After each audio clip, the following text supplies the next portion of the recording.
This episode of Recording Studio Rockstars is brought to you by OWC, JZ Microphones, Spectra 1964, Atom Audio, and Isotope. You're hearing my voice right now on a JZ pop filter and BB29 microphone through the Spectra 1964 STX100D mic pre and Isotope RX and Ozone, all recorded safely onto an OWC SSD. So get ready to rock.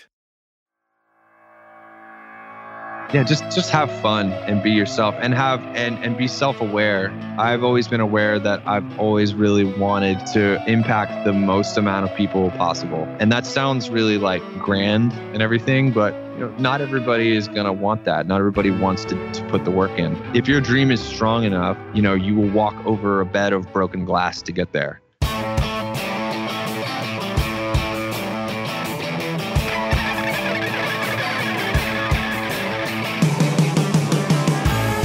Welcome to Recording Studio Rockstars. I'm Lid Shaw, and this is the podcast created to help you become a rock star of the recording studio.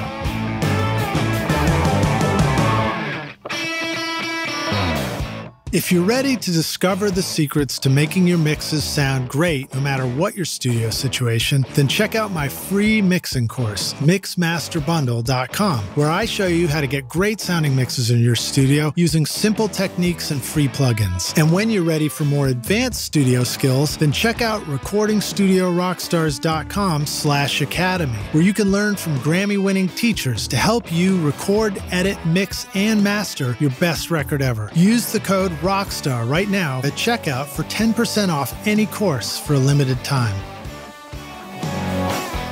No matter where you like to rock in the galaxy, the OWC Envoy Pro Electron lets you record with confidence over USB-C with up to more than a gigabyte per second real-world performance. Transfer tracks in seconds and take your sessions with you wherever you go. Built for reliability, the OWC Envoy Pro Electron is waterproof, dustproof, and crush-proof. Find the new OWC Envoy Pro Electron and all your storage needs at maxsales.com/rockstars.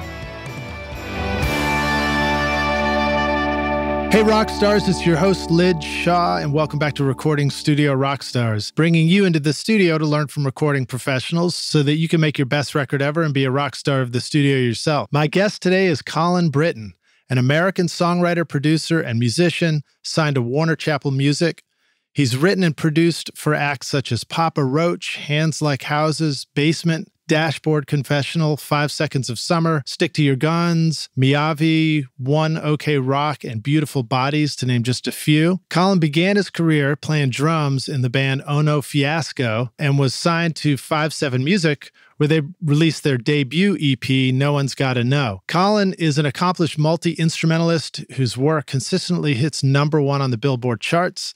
Known for his dynamic, genre-bending production, Colin's credits include platinum LPs and singles for artists such as 5 Seconds of Summer Again, One OK Rock, All Time Low, Avicii, and Papa Roach. Writing and production credits include back-to-back #1 debut albums for One OK Rock, All Time Low, and Papa Roach again, including singles for Papa Roach, which for the first time landed them 2 #1 mainstream rock songs for the same album, and an iHeart Radio nomination for Rock Song of the Year for the song Help, leading Papa Roach to be nominated for Rock Artist of the Year. That's very cool, man. Colin's joining us from LA, originally from Nashville, and we're going to talk a little bit about that. And a big shout out and a thank you to Ryan Hewitt and Kelly over at Linear Management for helping to connect us for this interview. Please welcome Colin Brittain to Recording Studio Rockstars. Colin, are you ready to rock, my friend? Let's go. Dude, thanks for having me. Yeah, thanks for being here, man. It's nice to have you here on the show. I would say rocking is definitely it's part of your MO for the studio. I mean, we all like to rock. We all like to get a little dirty. I know some people just want to make folk music and jazz. Nothing wrong with that. Nothing wrong with that. So, give us a little bit of an introduction to who you are. I mean, I kind of gave the brief reading of your bio there, but you started out in Nashville. Nice Wikipedia. Read. No, I'm just kidding. Right. So yeah, no, I started in Nashville, but I really am kind of an LA baby. As far as my producing career, I didn't really start doing heavy producing, I think, until I moved here 7 years ago. So I've been producing bands actually since I was probably 14 years old. Wow. And I just never really connected the dots that was like something I might be good at. I was always trying to be, in a band and do the whole touring, grinding thing. I was like, work harder, not smarter kind of vibe. Then I came to LA and I started realizing that I was most fulfilled less like on a tour bus or on a, in a club or whatever. I was much better like in a studio and, as an artist getting to sort of like create with other artists. And that was just where the magic was for me the whole time. So you were growing up here in Nashville playing music and doing the band thing? Well, I actually grew up in Knoxville. My Wikipedia says Nashville because I guess people think that's like, they're like, oh, you're from Tennessee, you must be from Nashville. My family is from Nashville, but I grew up and went to high school in Knoxville, which is like, for those who don't know, is about 2 hours east of Nashville. Yeah. Cool spot. I love it's cool. I had, what I have here in the studio actually, on a family vacation visit, we went to a thrift shop like way up north, and they had a 1982 Knoxville World's Fair coffee mug, which I got for like 50 cents. Yeah, they're still talking about that. The Knoxville people like to hold on to the old stuff. Yeah, well, you guys have that great tower with the gold dome or the globe on top, right? Yeah. Knoxville's an interesting place to come from, especially like since I've in my career I've been able to like get out of there and see like the rest of the world and see like these crazy buildings and crazy cities and different cultures and stuff. So Knoxville's a really unique place, I think. Yeah. Well, Knoxville has a kind of a thriving music scene there. And, Asheville, North Carolina is not too far away from there. I feel like it's all sort of connected somehow. Yeah, I mean, it's like, it's mountain music, is what I say, because it's like right in the foothills of the Smoky Mountains. So It's like, there's a ton of like the Avett Brothers and, Bob Dylan and those kind of like folks meets bluegrassy influence. There's a lot of that stuff that's really like natural for that. I mean, that's where all that music came from. Dolly Parton's from there, it's like all that kind of like the hill people music right. is very strong in Knoxville. And, they're really proud of that. So like, I think that's a cool place. It's a cool place to grow up. There's definitely a lot more music in that town than there is in like, just anywhere else, I think, in regular Tennessee, maybe than like, I don't know, Reading, Pennsylvania or somewhere like that. It's definitely more like music culture in Knoxville for sure. Right, but it's different. It's different than Nashville. I mean, Nashville is more, mainstream. I mean, Nashville is sort of like the number 2 music city in the US behind LA, obviously. So it's a very different, it's close geographically, but it's very different as far as like the actual industry goes. Yeah, totally. Well, so you sort of align yourself more with the Valley people and not the band, but the, or the Village people rather. No, the Valley people and the Beach people, right? I think that I came to LA, like I'm a punk rock kid, ultimately. And I always have been. I grew up in Tennessee, obviously, and like was just surrounded by great country music and great, bluegrass and folk and Americana music and stuff. So that stuff is like very much a part of who I am.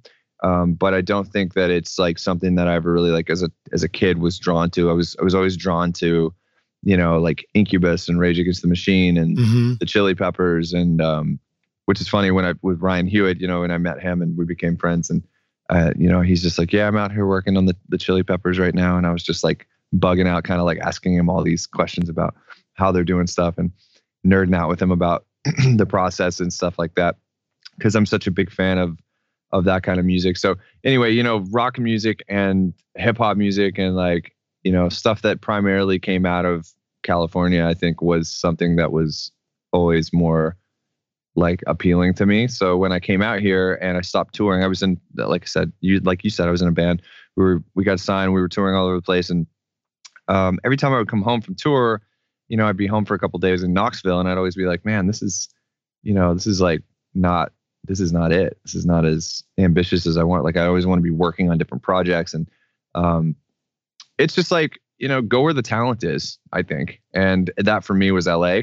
It was just a totally different change up. I'd never really spent a ton of time out here until I started touring with the band. And then we came out here a bunch of times, for video shoots and what have you, sessions and all those sort of things. And so when I was here, I would usually like meet up with people from our label, and I would, write songs with them and bring my laptop, and we'd like produce stuff. And that's really where I met my friend John Feldman, who I wound up working for a year or so. When I first moved out here, John's a big rock producer. He's done, The Used to 5 Seconds of Summer. He's had a ton of hits. And so I wound up working with him and learning a lot from him, and then kind of branching out on my own. Yeah, so that's cool. So, I mean, you said 7 years ago is about when you hit LA? Yeah, I think it was like late 2013, early 2014 was when I started coming out here. Yeah, now, but you've set up a, like I've been checking out your Instagram, and you've got what looks like your studio in a lot of those shots, and it looks like a really cool setup that you've created for yourself. Tell us a little bit about your studio setup. Like, what are you surrounded by? I am surrounded by, well, I have, just so much stuff that probably I don't need. Like I have a pile of guitar pedals over here on the floor that we just are constantly going through. It looks like a bomb went off in here, actually. So I've got, I just bought this API console. Oh, sweet. Yeah, I have an API 2448 console that I got that's really old, that actually came from Nashville. Most of it works. And it is from the 70s. It's really sick. It's just like, it sounds like API's version of a Neve almost. Really? Which I've always known like APIs to sort of be like, kind of mid-forward, clear, lots of headroom. Not clean is not the word, but like, you know what I mean? Like not distorted consoles. Clarity, right. And lots of color, but not like a lot of distortion. Like a Neve console or a Chandler or EMI console is like known for its distortion, right? You crank it and you can really like drive it. So I never thought API, like newer API stuff is always not really like that. You don't really drive it in the same way that you would a Neve console. You drive a Neve console like you would a guitar amp. It's like you can just crank it till it gets really shitty and distorted. Yeah, you can get fuzz sounds, direct guitar fuzz sounds out of a 1073. Yeah, so this console, so I've never known API to do that. I've always thought API's got tons of headroom. And if you drive an API, like a new 3124 preamp or something, or a 512 preamp or whatever, if you drive it, a new one, you can really drive it pretty hard before it actually hits like the top and starts distorting. This channel, and Neve, I would say, are stepped, right? So you crank the red knob on a 1073 and it goes one crank and then it stops and there's a step and then it's stepped that way. And this console is not like that. It's like traditional API where it's a fluid console. There's no steps on it. So you could literally drive this console and it actually sounds like a 1073, kind of like it gets like distorted and blown out, but there's no steps. So you can smoothly drive into it. That's cool. Which is super cool. And I never knew that was like a thing. And then when I figured this thing out, when I figured out that, these old APIs sound like that, I was just like, this is the console for me. Like, they're smaller, they're compact, they're not as expensive as Neve. Neves are obviously like way overpriced, I think, right now. And they're big, and Neves are also very proprietary, and like the old Neves break a lot, and they're very expensive to fix. API was sort of like, it's a little more compact.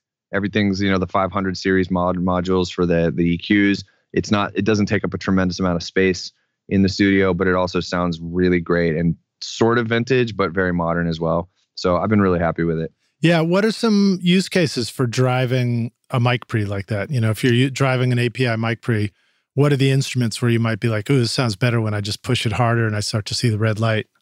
So honestly, so there's no red light on here. That's the best part. It's old. So there's no clipping light because there is no clip. It's just how hard you want to hit the pre. So it's not like you're doing something wrong. It's just a color palette. It's just a like tone. How colorful do you want it? And I do that on drums a lot, a snare drum a lot. I just bleed it to where it's like really distorted, and then we just back it off to where the hi-hat bleed doesn't come through as much.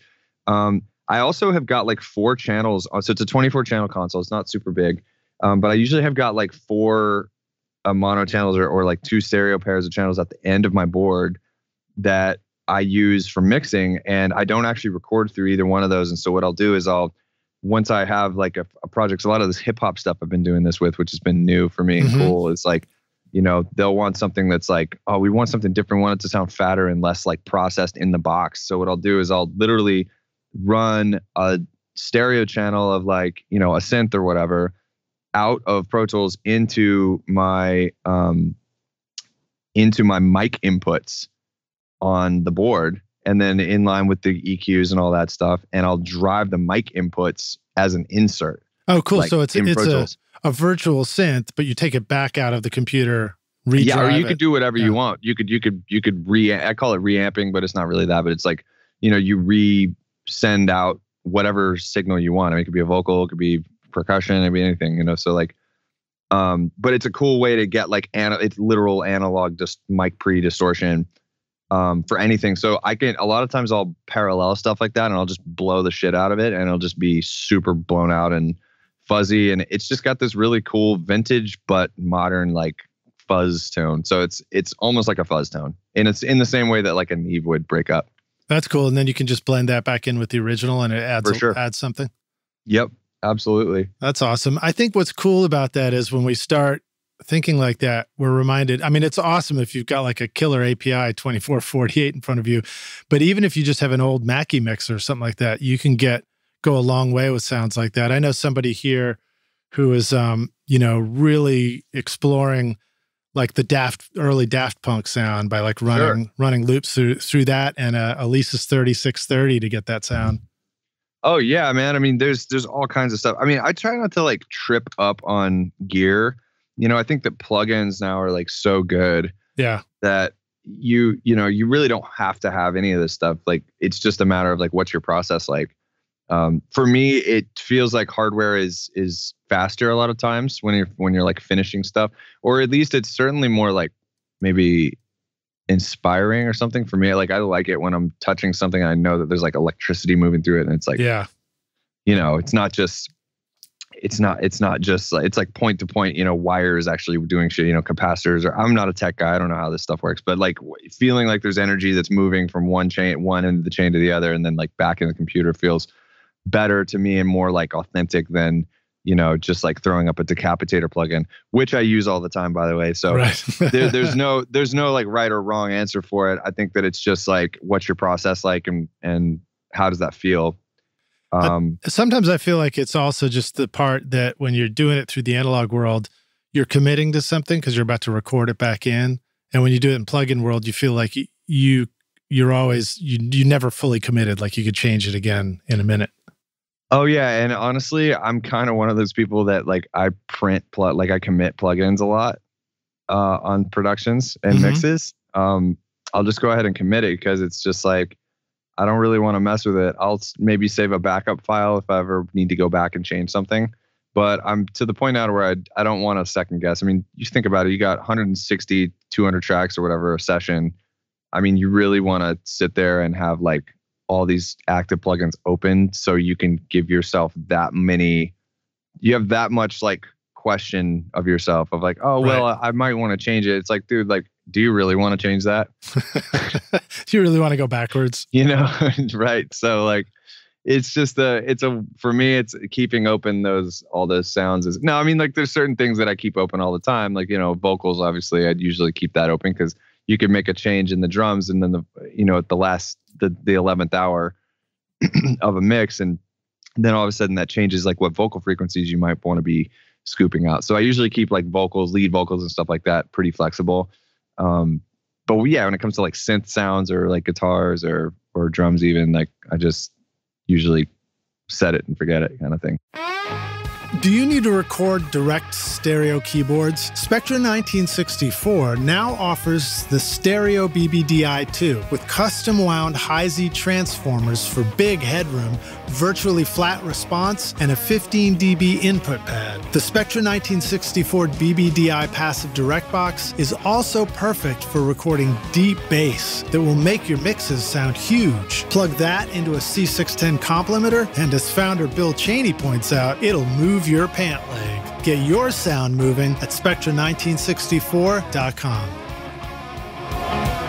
With so many game-changing iZotope plugins to choose from, deciding which one to buy next could be a bit of a challenge. But did you know that now you can have all their plugins through iZotope's new affordable subscription bundle, Music Production Suite Pro, for only $19.99 per month? Get your Rockstar extended 30-day free trial subscription now at iZotope.com/rockstars and use the code ROCK10 to get 10% off any individual plugin purchase.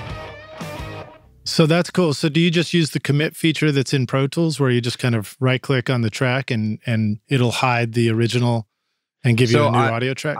I'm actually in Cubase. I use Cubase. Okay, cool. Right on. And I think Pro Tools, I'm going to go ahead and shit on Avid right now. Yeah, sorry, Pro Tools. No, it's all good. Like those guys, I don't know why, but they just refuse to do certain things that other DAWs have been doing for like literally 10 years. And then they're just like, oh, look, we have a commit feature like last year. And I'm just like, oh, great. Congratulations. You are literally 10 years behind everybody else. Thank you for adding this feature in here. That's hilarious. For everybody else. I mean, every time I have to use Pro Tools, I'm so frustrated because of just how, like, why can't you search plugins on, like in Logic or in Cubase or Ableton, you could type in the search bar. Like if I want to go Decapitator, for example, I just type in DEC right in the search bar and then it pops right up and then you just click on it. Yeah. But Pro Tools, you got to go search, you got to, down plugins, multi plugins, whatever, Sound Toys, Decapitate. Like you have to go through the whole thing every time. Well, you can search now. They did add it finally. So I guess that was 10 years afterwards they added it. Yeah. So anyway, I'm not trying to shit on Pro Tools, but seriously, they have not been very nice to me. That's all right. No, you're not the first person to, talk about how some of the features have been around in other DAWs. So what are some other features that you really dig about Cubase? I mean, we love hearing about all the different things and people are constantly wanting to know, like, what should I start out in? What would be a good choice for me? What stuff you love over in Cubase? I mean, Cubase is just, I've been on it forever. Like that was the first one that I learned just because it was the guys that I was working for when I was a teenager were in New Window. And so, and it just, for whatever reason, each person that I kept learning from, I was learning from this guy, Kato Kandawala, for a long time. And he was my mentor for a while. And he just so happened to be in Cubase. And it was just like all those people. So I didn't learn Pro Tools actually until I moved to LA and I started working for John Feldman, who was in Pro Tools. And I actually, it was in Pro Tools 10, I think, or maybe 11 is when I started using it. And it was like, he was all about it. And I was like, okay, I'll learn it. So I learned it in like a month. And that was like my main DAW for like a year was Pro Tools. And then one day I was working by myself after I'd left him and I was working by myself and I thought, let me just open the session in Cubase. And I did. And then I literally haven't turned back. So the MIDI functions, for example, like drawing MIDI in Pro Tools makes me want to just, it's just like, why? So, it's Cubase. This is why I like Cubase because it's laid out like Pro Tools, like in a way that's familiar with the editing window. I think Pro Tools is really good with like the way that they lay out everything. It's, the old school layout and the tracking window and all that stuff is really good for editing and all that stuff. So it's laid out like that, but then like all the actual applications feel more like Ableton to me. Yeah. It's really fast. There's, you can commit MIDI to audio really fast. You can do sections. You can do Melodyne within Cubase. Like they have their own Melodyne plugin that's like within the audio form. Yeah. So you don't have to like you don't have to open up third-party plugins and then like render that in place. You can literally have that all like tune as you go kind of thing. And it's just really, really, really flexible. Well, that's cool. Let me ask you about that. So when I do Melodyne, I'm typically doing it for vocals. That's sort of my usual go-to for that. Although I know it does lots of other things if you want it to. But one of the things that can be a challenge is if I want to work on two vocals at once, I want to see them right next to each other. And so therefore I tend to, either Melodyne opens up as like a window in the DAW and now I'm seeing them that way, or I export them over to the Melodyne Studio app. Does it work similarly if you're doing it in Cubase? Is it easy to see two vocals right next to each other? You can do that in Cubase with the, you can see like two things over, you can put them in a folder and then select Melodyne both. And then you can see like where they're overlapping. I don't actually use that feature a lot. I just kind of click back and forth between the two of them for whatever reason. That's just the way I've done it. You know how like you develop old habits, like with old versions of, so like, for example, Pro Tools 10, I was super used to. So I was like super used to, having to, before there was like the commit feature in Pro Tools, like I was used to just making a new aux track or, make a new audio track, send it out, like, and then print it onto so like if I was committing plugins, for example.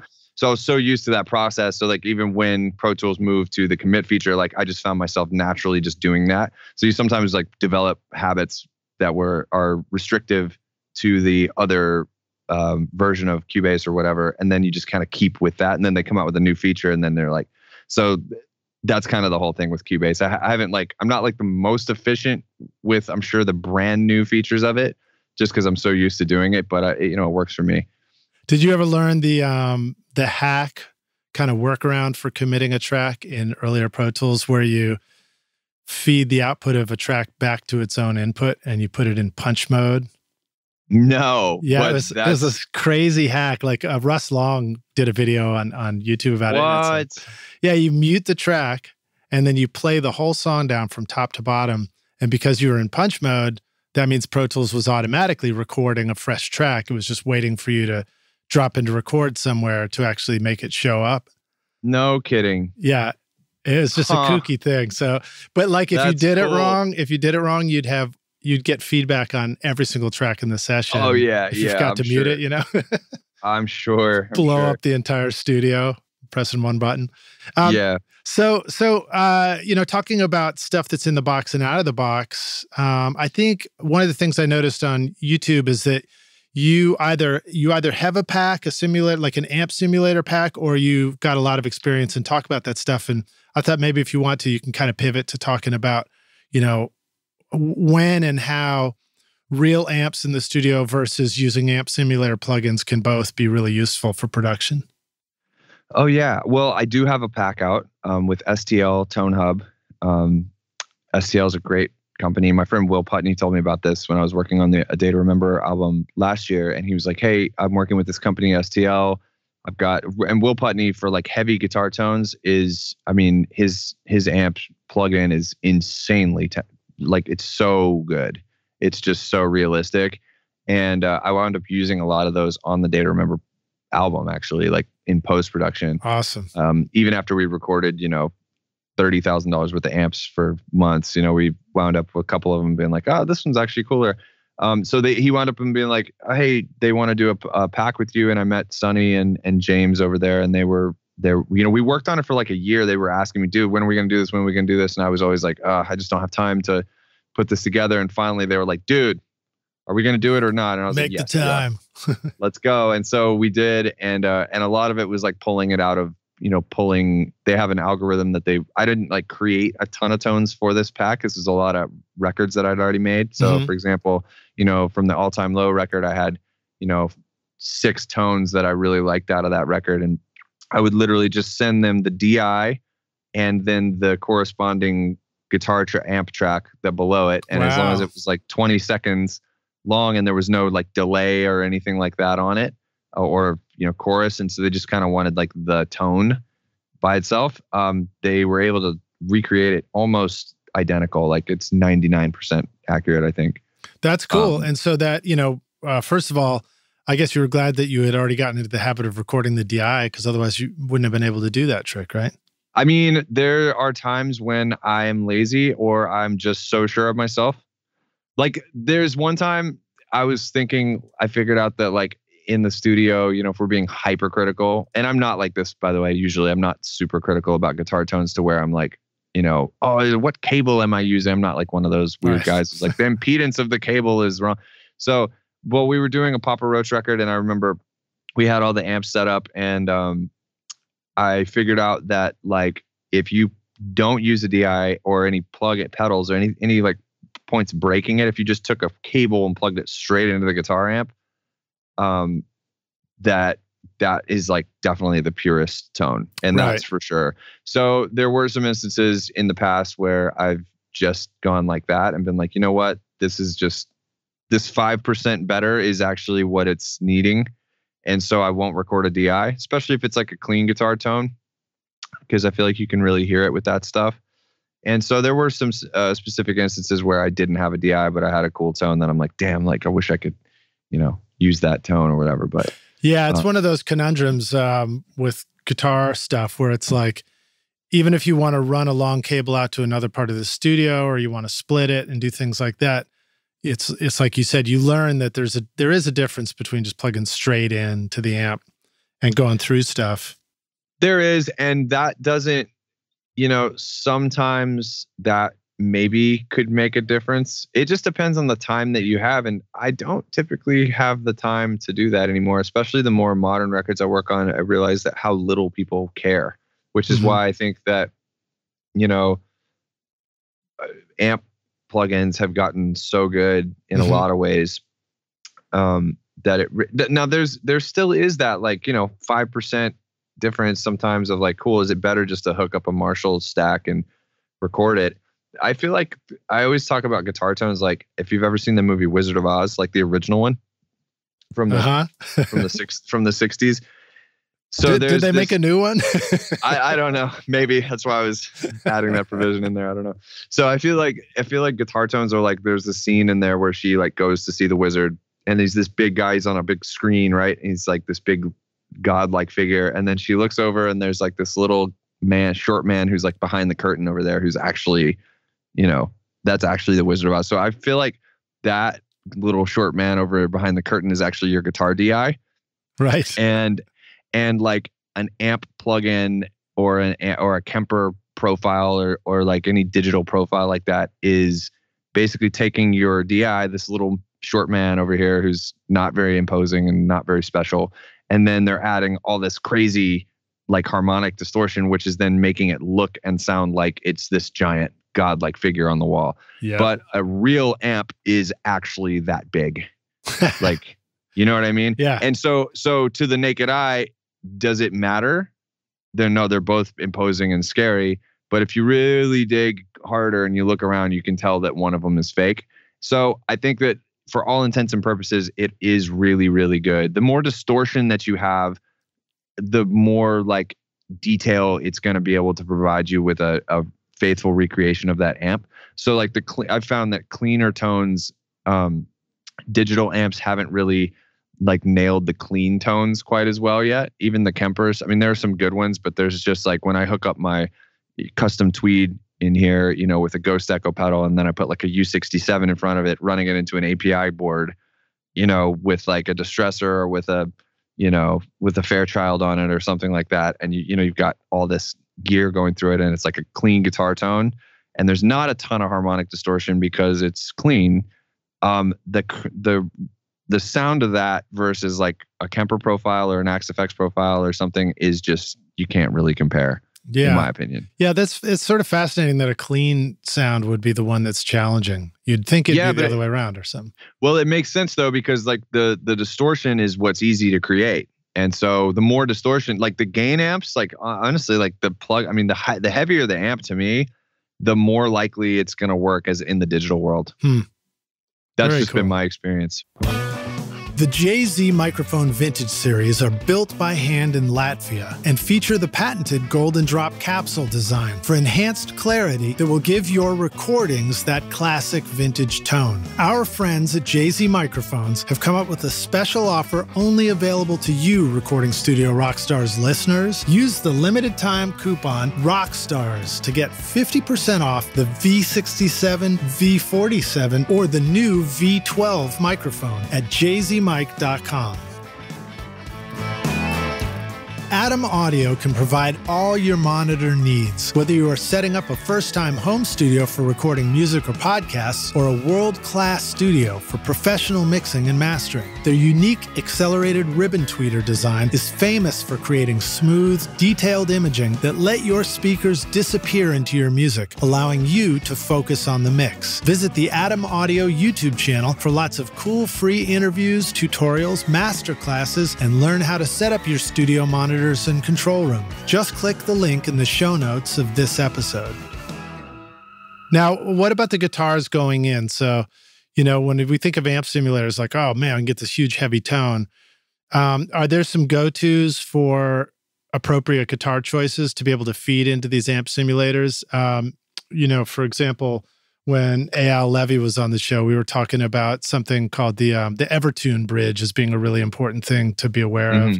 And I wonder if you have any thoughts about just that end of the chain. The Evertune bridge, like the one that's like that makes it like impossible, because we have one of those guitars here. Yeah, just that sort of stuff. Like I mean, that's shit. That's dude. Evertunes are what, like, wow, what a great technology that is. I haven't used one yet, so I'm the thing that sucks about there's two things that suck about Evertunes. Let's go to the reason that they're so amazing. The reason they're so amazing is you don't have to have a good guitar player to get a perfect chord. So like on my Les Paul, if I have a guitar player who's not, even a professional guitar player who's like in a big band, if they don't have really good technique on their left hand, to where their chording hand, you could have a perfectly in tune guitar, especially something like a Gibson, and then press it weird or have like a slightly, not super clean like chord hand, and it'll bend the strings out of tune. and then it just micro out of tune things just make it sound kind of mushy and not clear. And Evertune will completely like eliminate that at all. So every chord, like no matter how your technique is going to sound good. And this is something you could put on vintage guitars and stuff, or are they? I'll be honest, for modern guitars. Well, they do. You could put it in any guitar. I think they basically take a chunk out of the back of your guitar and they put this device in. Right. So I probably wouldn't. Yeah. If it were me, like take a vintage guitar like that you really like and do that, because you're gonna kind of literally gut your guitar out. Yeah. So they do make new guitars, but I mean, you could, yeah, for sure, you could do it in any guitar. Yeah, we're taking enough chunks out of our guitars, just accidentally knocking them off the stand in the control room. No doubt. Never. So I think that the thing that sucks about Evertune is the same reason that makes it awesome, is that like you can't bend it out of tune, but like literally you can't bend any strings out of tune. Right. So it's not going to work well for blues. It's just not going to work well for any kind of expressive bending or any kind of anything that's not straight. So like if you're playing power chords or you're playing chords that you need a guitar player to play in tune and they just can't do it, grab the Evertune, you'll be solid like every time. Mm-hmm. So it's a really unique and I think important tool, especially when it comes to like super low tunings, because you're playing, drop A and stuff like that. Not that I do that a lot, but when I do, you have to play those kind of riffs and stuff, drop B and whatnot. Especially on guitars that like normally wouldn't hold those tunings well, it really helps, because it's just like, oh, yep, that's the chord, cool. It's I'm sure you've probably made records before where you're like playing power chords or playing guitar chords, and it's like you have to like, okay, let's punch these two chords and then now retune the guitar. So it prevents that kind of stuff, which is cool.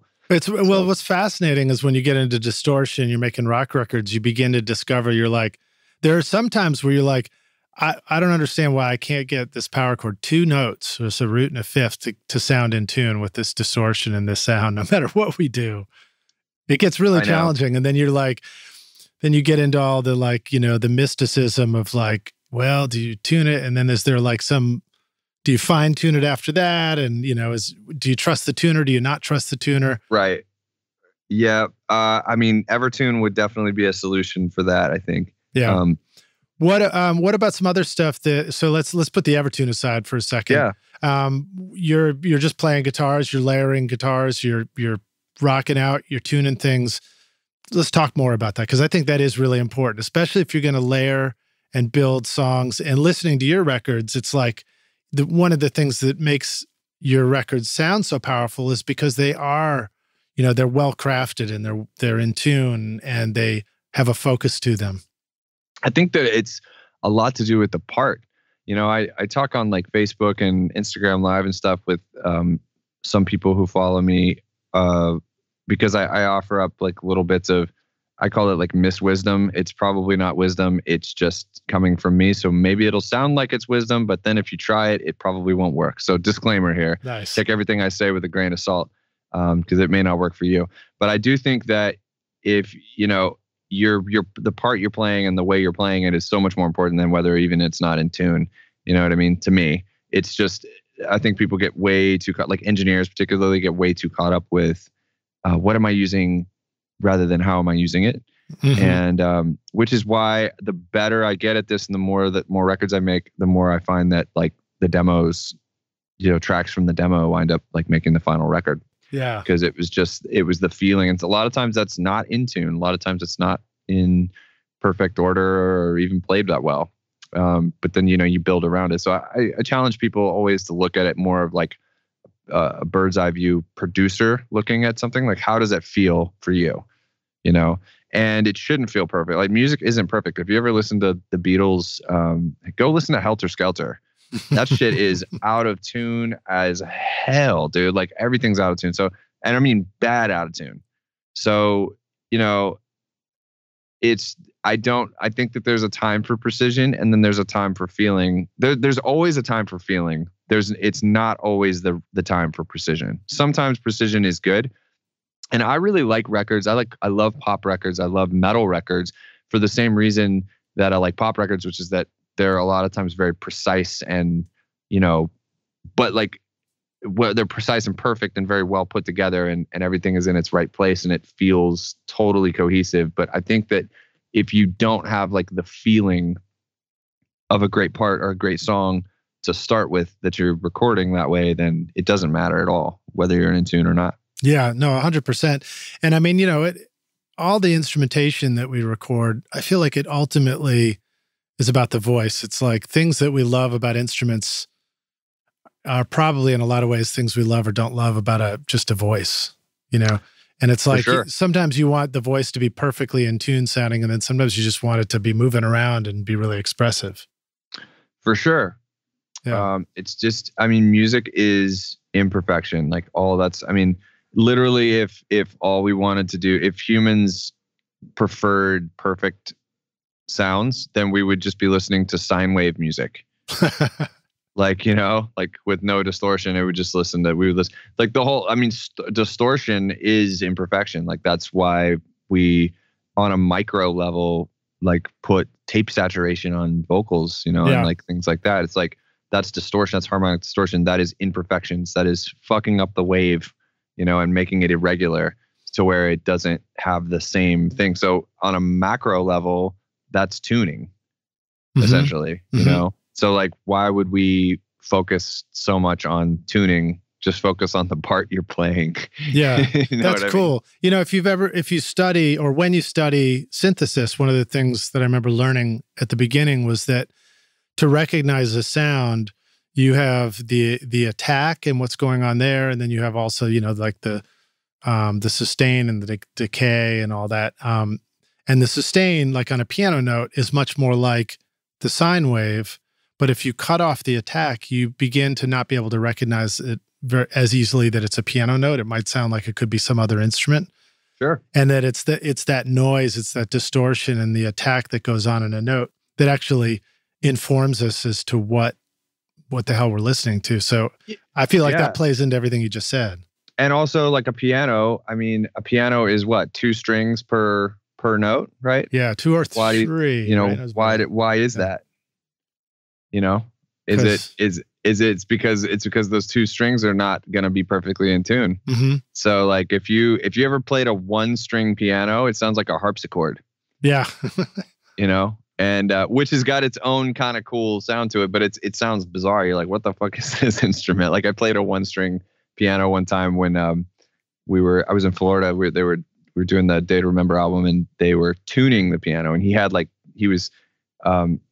couple of the keys where they were he had muted, like he had a cloth over one of the strings, and he was really going in hard and resetting it up. And I played like a couple notes, and it was really unsettling actually. So I think that, and synthesis is the same way. Like, you got a big synthesizer pulled up, and what's the first thing that you usually do once you get like the basic sine wave or square wave dialed in? You reach for the other oscillator and then bend it out of tune a little bit so it rubs, Sounds thicker. Yeah, for sure. And then of course you add all the chorus and all the other stuff that goes into it. So yeah, I remember having a band in here, and they loved the piano I had in the studio. And then when they came back in, we had just gotten the piano tuned and they didn't like it anymore because it didn't sound as thick for them. Yeah, for sure. Well, so tell us a little bit more about your studio. Talk about, you've got your API console in front of you. You got scattered guitar pedals on the floor next to you. I think you had a cello in the back when I saw the video earlier. What about monitors? How important is monitoring for you? And what are some of the things that you like to do to make sure you're getting the right sounds in your studio? I think just like monitoring is I always heard Dave Pensato talk about like that was the most important part of the studio. And I was working at this other place for 5 years or so in this other room in North Hollywood. And it wasn't the best mixing room. It wasn't the worst mixing room, but it wasn't the best mixing room. And then I moved to this new place in North Hollywood in my house. It's like in my guest house, basically. We built it out as a studio. And my friend Rick Carson helped me design it. And this guy, Alan Hugg, if you've ever heard of him, he's a great studio designer. He did an amazing job. But we really got this room. We got this room really dialed in well. And I remember coming in here and going, "Oh my God!" Like I thought something was wrong because it was so clear. And so I do think that the listening environment, especially for mixing, is very important. You don't have to have the greatest mixing environment, but what you do have to have, or even the greatest speakers, but what I think it is that you have to have a mix environment that is fairly neutral. That's not giving you that's not disguising anything. Right. Unfortunately, a lot of times that really requires a lot of space.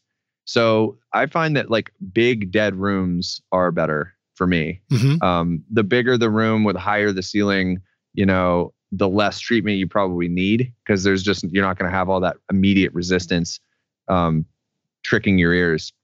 So my new studio that's coming up in Nashville is very high ceilinged. And I'm knocking out actually the control room and the live room wall, and I'm making that one big room. More like a writing room studio. Yeah, but then there's like a live room. There's another live room. There's tons of, it's like a proper thing. It's dope, but there's, the ceilings are really high and there's like, there's like a floated ceiling and then there's more space up above that. And then the room behind me, which will be kind of like the listening area it's got super high A-frame ceilings and stuff. So there's plenty of room for the sound to diffuse so you don't get tricked by anything. So if you're mixing in a smaller room, the bass frequencies can be a really big problem. So like all the really nice rooms that I've been to, like really great mixing rooms that were smaller, there's more stuff done to it.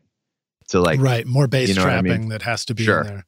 Yep, for sure. What about just the recording side of things? I mean, like how critical do you think everybody needs to be just as far as dialing in a cool guitar sound and making music in your studio? A lot of listeners, of course, are in home studios. For sure. I think that like taste is everything. Like so it's never really like people are like, oh, is it more mixing? Is it more, it's both. I think it's mixing and it's tracking too. It's there's always going to be mixers who can like fix crappy tones, but it's always better, of course, if you can get it just, wow, that sound is incredible. It doesn't have to be any guitar tone necessarily. It could be any kind of tone, synth, whatever. It's just like if it makes you feel something, then it's right, period. That's my mission. That's like my mission in life is to try to tell people to stop worrying so much about what it should be and start worrying about how it feels, and if it feels good, then it is good. Awesome. I love using iZotope plugins for my music and podcast productions. In fact, you're hearing Ozone and RX on my voice in this podcast episode. And now you can get access to all the iZotope plugins through the new subscription bundle. For only $19.99 per month, Music Production Suite Pro is designed for the serious recording, mixing, and mastering engineer, putting the finishing touches on music, film, and podcasts with fully pro versions of Ozone, RX, Neutron, Nectar, Neoverb, Tonal Balance Control, Visual Mixer, and more, including free plugin updates. And just for you rock stars, get an extended 30-day free trial subscription at iZotope.com/rockstars and use the code ROCK10 to get 10% off any individual plugin purchase. Coupon not valid for subscriptions. The STX 100D from the Spectra 1964 Custom Shop is the big brother to the now famous STX 100, a fully discrete mic pre with dual transformer isolated Spectra 101 amplifiers. The STX 100D is exactly the same original circuit found in Stax, Ardent, Advision, A&M, and Record Plant recording consoles. The sonic performance is identical. Best of all, it will plug into a single space of your standard 500 lunchbox. And if you want to add the sound of the famous Spectra C610 complementer, then check out the new STX 600 modules, combining the STX 100 mic pre and C610 into a single 500 module. Now you can get the same incredible sound in your studio that worked for famous producers like Tom Dowd with the STX mic pre's BBDI and complementers. Go to Spectra1964.com or call 801-797-0642.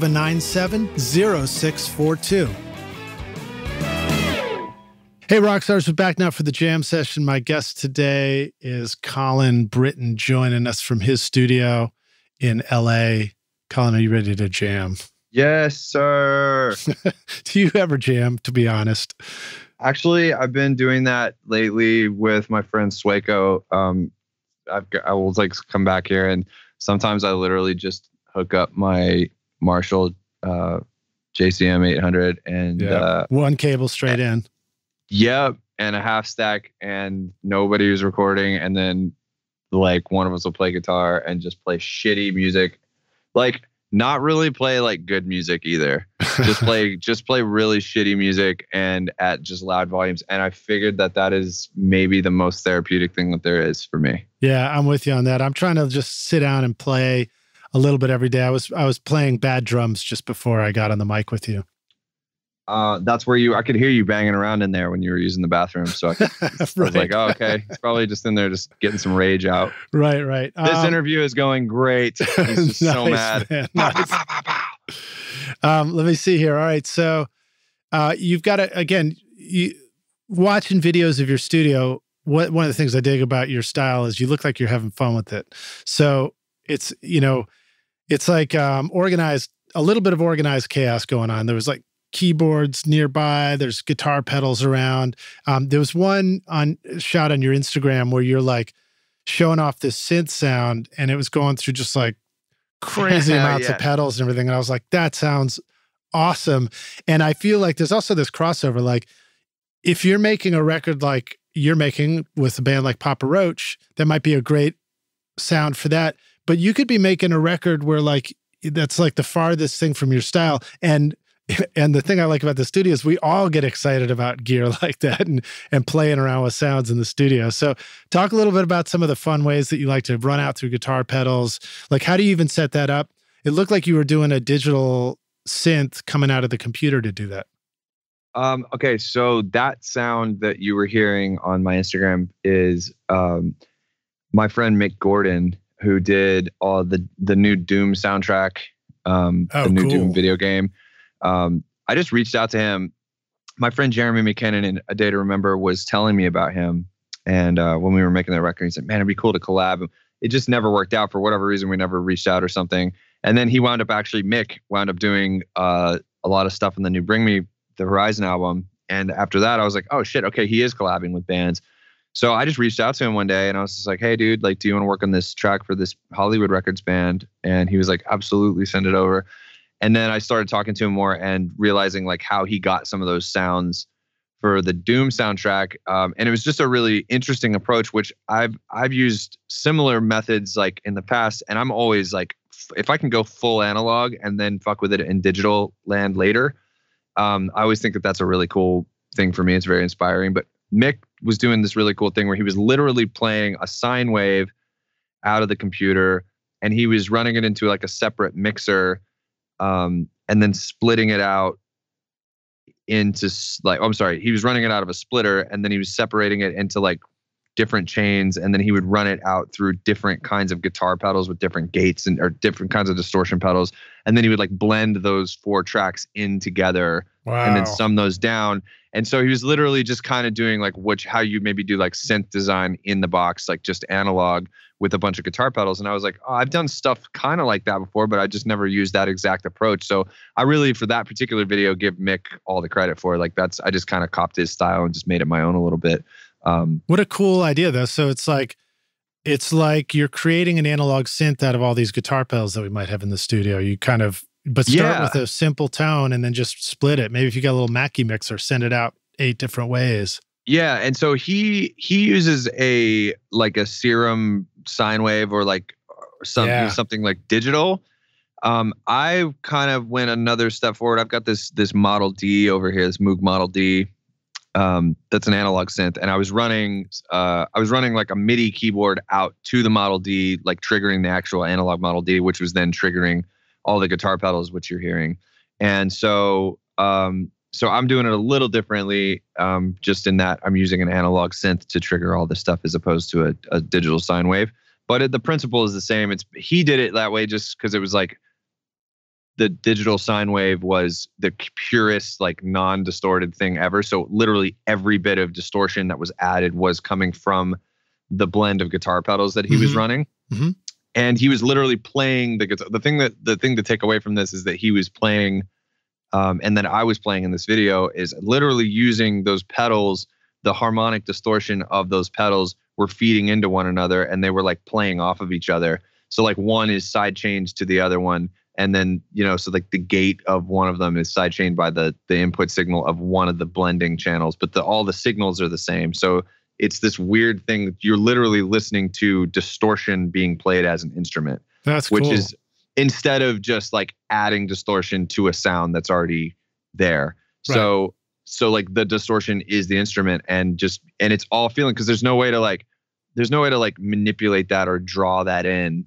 You just have to hear it and feel it. So anytime where I can like restrict myself to a feeling and not have any like, you know what this knob does, right? But you don't actually know if you turn this certain knob up past a certain point, it's going to completely act differently than if it was turned back a few dials. You just don't know. It's like an animal, you're trying to like wrangle it in.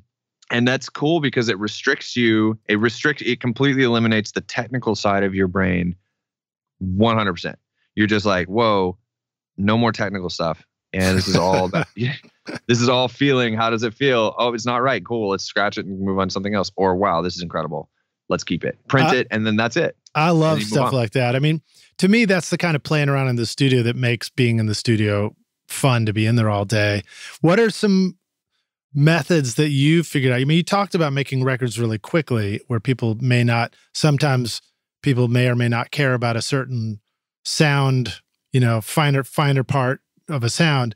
But then there's other times where it's like you want to be able to give yourself that freedom to create this wild concoction of multiple pedals. How do you strike a balance between that in the studio? And, just what thoughts do you have about that? That's a good question, actually, because there really is a lot of like, there's a rabbit hole which all of us kind of have to go down. I think if you work in this business, like if you're a creative in the studio, like as an engineer or a producer or whatever, like I think that all of us go at some point in our careers down this rabbit hole of like, spending, 3, 4, 5 days on one track, and getting really caught up in and I think there's like certain degrees of like learning curve that you have to do that at some point, because that's like your school. And but for me, I'm no longer in school. I'm in the real world, and I have real deadlines and real expectations, and so I can't actually afford to like sit there for 3 days and come up with a sound. So I think that it's a matter of feeling it and knowing when the feeling is right. And then certain songs, like for example, that Instagram video with the Mick Gordon style synth that I was using was done for this video game soundtrack, and this band called Dreamers. We're still working on it, actually. And it's a really great song that we wrote with my friend Jordan, for this guy Grandson, a great artist. If you haven't heard of him, go check him out. And we wrote this song, and we were like, dude, this needs to sound kind of, and actually that's like, we were like, dude, it should sound kind of video gamey, analog style, like one of the, like the old Mortal Kombat. Nice. Like video games, you know, and I was like, I thought of Mick Gordon. I was like, dude, we should hit a Mick, because I bet Mick would be sick to like collaborate with this on this idea. And so like that was, we were like, okay, this is worth spending the time to set that rig up, because I feel like this is what this actually needs. There's a Papa Roach song that I just did with a similar setup where we came in, we're like, cool, we want this outro to sound heavier, and it should kind of go grimy, like have that sound. So I've got that sound in my head of like, I know that I'm never going to be able to recreate with that setup. I'm never going to be recreate each sound ever exactly. Like there's just no way. So so it's like, once it's done, it's done. So I have this idea in my head. I'm like, cool, well, I think that something like this is going to work. So it's worth, because I've done it before. I'm like, I know it's going to probably take me, this amount of time to get this part done. So now we have like a 2-hour window roughly. And I'm just in my head, I'm eyeballing it. I'm like, cool, this is probably going to take around 2 hours to like really nail this part in. And having the confidence in knowing that I'm not going to really be able to spend any more time than that, because I know that I'm probably going to nail it. And that is like kind of maybe the difference between like an amateur and a pro, is like you can then decide when you know that you've like, okay, I know that this level of experimentation typically will take me this amount of time. So there's a little bit of a time restriction in my head. It's like, I know that I'm not going to like, I gotta go until I'm going to get it right. I like that. I like that. That's a great tip. It's the one that says you have to give yourself that window ahead of time to totally go crazy experimenting, but you have to pay attention to like, how long does it take you to get there, so that later you can simply plan it in. You can just be like, yeah, right. It's worth doing this thing. It's organized chaos. I think that's what you said earlier. And that's really what it is. It's like, it's an organized, I let my brain run wild, but there's like my mom still in the corner of the playground going, hey, we got to go to dinner. And so like, if you don't have that, then, you'll just run until you drop, and then you wake up and then you don't have like what you needed. And then the thing that I'm always conscious of is like, there really is a timeline, for me at least, on how long I can work on a track before it starts to get stale. And so it has to stay fresh, and like, you kind of have to like delete that part of your brain that's worried about other people's expectations in that way, and just be okay to fail. Like, it's okay if like you send it to somebody and they don't like it, like whatever, like let's move on. Yeah. Well, I appreciate you sort of reminding us to play around in the studio and create wild, crazy instruments, because that stuff is super fun. Okay, so why would you do it if that's what's fun to you? There's always this business side of things. There's always like, this pressure to like get more records and get more work and all this sort of thing. But like, if it's not fun, like why would we be here in the first place? Well, what's funny to me is how we can surprise ourselves in the studio. So I did a tracking session with my band, my buddies. We did a ton. We did 11 songs in a long weekend. And it was one of those things where everything's super fast paced. And then we get to the last song, and I was like, let's get everybody on an instrument, which was kind of nutty because we didn't have enough time. And then it's like, you also know that for a new song that's kind of unarranged, that might be a disaster. But then somehow it's like, in those moments, sometimes you can really surprise yourself. You can really pull off a difficult thing in that last final little stretch, I'm a big fan of like intentionally limiting yourself. So I think, for example, last week I went to Nashville for like 10 days because my wife and my daughter live there in Ryan's house. We're renting Ryan Hewitt's house right now. Nice. And I'm in LA, I'm working. They moved there and we're selling our studio here. So I'm back and forth. And so I went there though to work with my friend Parson James. And cause I'm producing his album right now. And he's like an R&B soul kind of guy. Like that's sort of his thing. He had a big song with Kygo a couple of years ago. And he's a really great, like he's really kind of going for this like organic Motown, Amy Winehouse sort of vibe. That's fun. So it's different than a lot of the records that I work on normally. And sorry, Evertune Bridge. Yeah, it's all good. So we're renting. So we're like, we're writing. We're just writing. We're not really focusing on production. And so I limited myself by literally not bringing my Pro Tools rig. So my partner Raz, I do a lot of records with Nick Furlong. He's a phenomenal writer. He came with me for that week, and I was like, can you just bring your laptop and your rig? And so he did, and it's Pro Tools, and which I don't normally work in. And we didn't have any of my plugins. We didn't have any of my gear. We're in Ryan's studio, so he's got some cool preamps and guitars and stuff. But we didn't have like any. I was limiting myself by like not having any of my usual go-to tools to reach to. And so that way, like I was like, cool, well, I'm not going to spend a ton of time trying to get the right thing, because it's going to take me a lot longer in this situation than it would in my studio at home to get sounds right. So what do we do instead? Cool, we just don't waste any time thinking about the soundscapes. We just do the first thing that comes to our mind, and we focus really on the songwriting. And that really put me in a weird box. And it was uncomfortable, but it was also really great because I didn't have this. I was intentionally limited. And so I focused on a completely different element. So I didn't waste time trying to, I wasn't like competing with myself. I was like, I'm not going to try to compete with what I have at home, because there's no way. I've developed my system at home. I've developed over years and years and years. So like, there's no way in a week I'm just going to take this guy's laptop with plugins that I am not usually used to working with and like limited scope of things and try to compete with my productions at home. I'm just going to completely limit myself.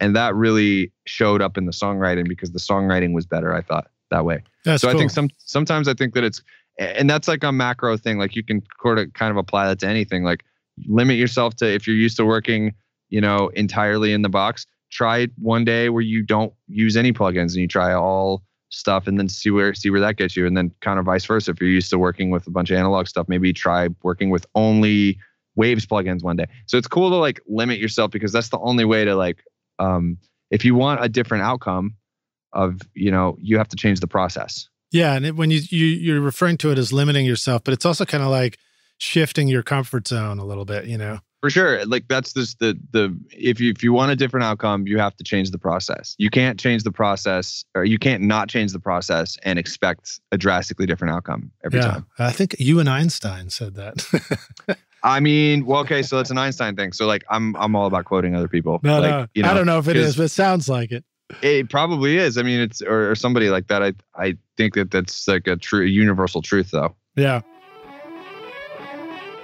Adam Audio designs monitors with a mission to bring accuracy, transparency, and high definition to your studio, guiding you each step of the way on your journey from starting out in a home studio to installing your ultimate mixing setup in your pro studio. Check out their complete line of speakers and headphones, from the T-Series to the AX Series to their top-of-the-line S-Series, which all use the unique ART-accelerated ribbon tweeter design, famous for creating smooth, detailed imaging that let your speakers disappear into your music. Want to feel awesome to make brilliantly accurate creative decisions in your mixes because you can finally hear your music clearly? Your ears are the greatest instrument you have, and if you can hear the music, then you can mix the music. Visit the Adam Audio YouTube channel for lots of cool free interviews, tutorials, masterclasses, and learn how to set up your studio monitors and control room. Just click the link in the show notes of this episode.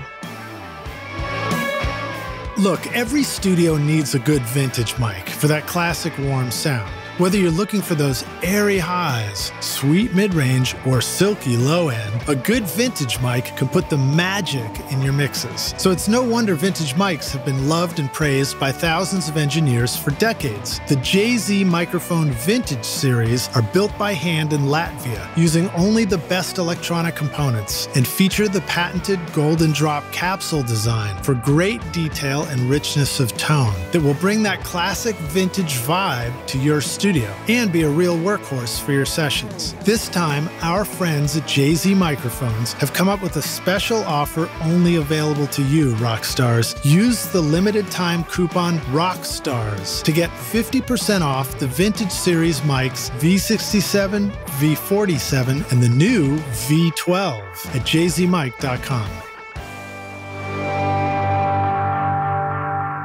How do you like to write and produce with a band like Papa Roach, for example? What are some of the things that are in the comfort zone or part of the system that work really well for you?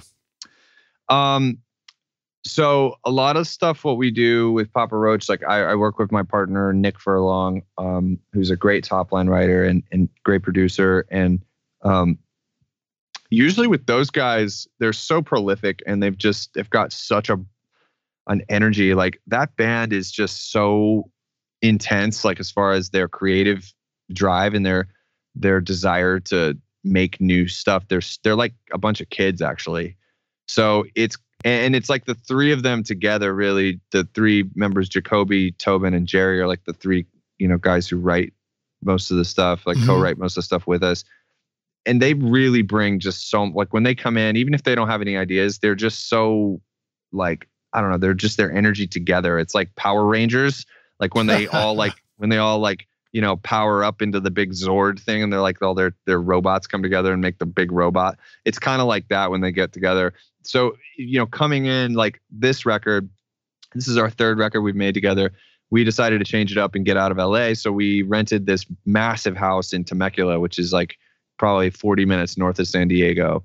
And we all moved in there for 3 weeks and we had like a chef come make us food every day. So we didn't have to worry about food. And we had like, our Jacoby's little brother, Bryson, is like videographer, really great content creator. So he was living there. Twan, who's the bass player's brother, who also plays live with them and does a lot of writing, who's there. My assistant was there. We had another assistant there.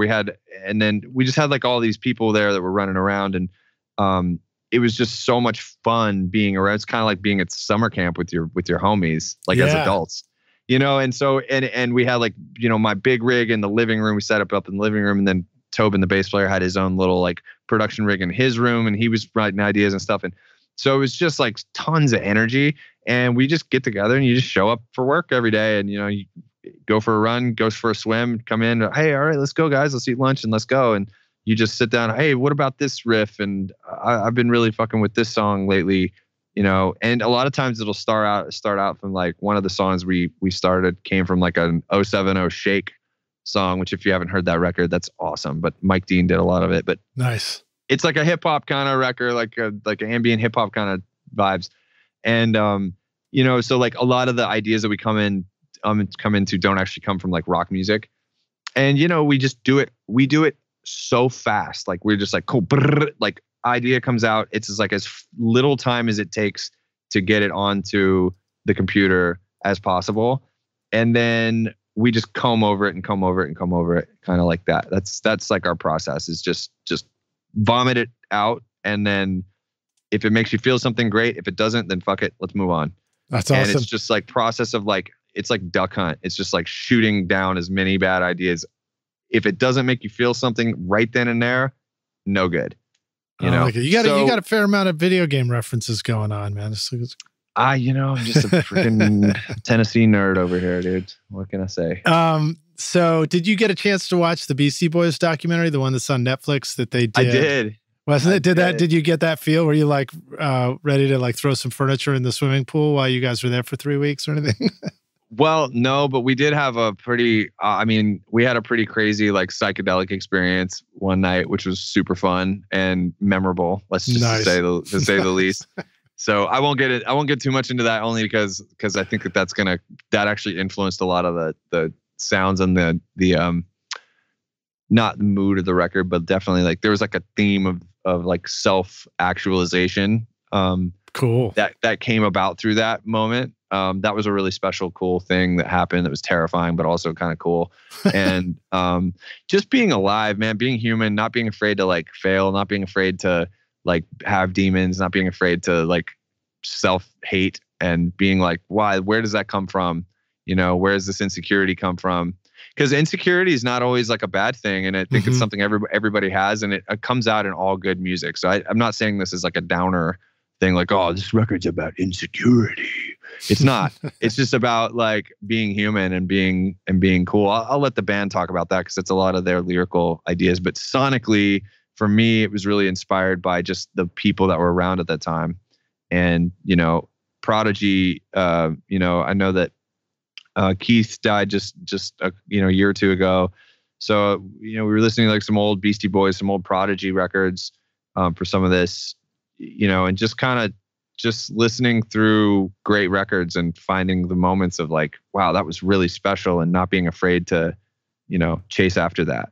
That's cool. I mean, the idea of staying in a house together and recording like that and just hunkering down and that's all everybody's doing is so much fun. I love doing stuff like that. I don't know how many of our listeners feel similarly, but for me, that was like a big part of the beginning of recording for me, when it was just me, no family, no kids. And then that seems to take a new shape as you become a dad and have kids. But now I'm trying to bring it back in different ways. And if I can get into the studio like I've done with my friends and just be like, even 4 days of nothing but that, recording till 5 a.m, 6 a.m, I love it.